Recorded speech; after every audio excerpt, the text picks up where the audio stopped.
So we're doing our first 2 stitches and picking up. Okay, so now we are doing probably the most important stitch of our illusion crochet. So as you can see, the previous row we have done 6, there we go, we had done 6 front loop single crochets.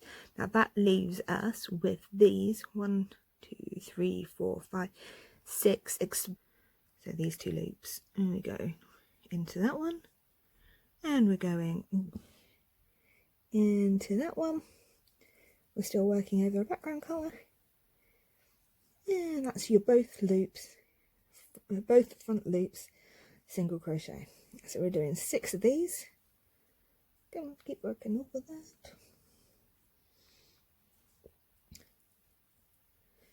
Honestly, if you guys could see me now, you'd just be laughing, trying to peer around a tripod.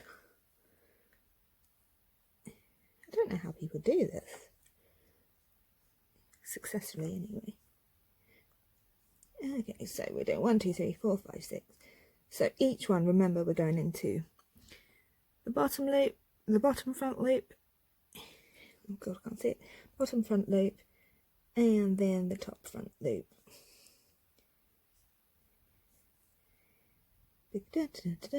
We are changing colours, so going into back loop, 2 normal single crochets,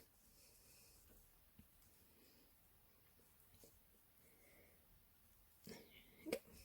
Now what this does is it just creates this little ridge here, so it just really pushes that forward, so when you move this, it hides behind your original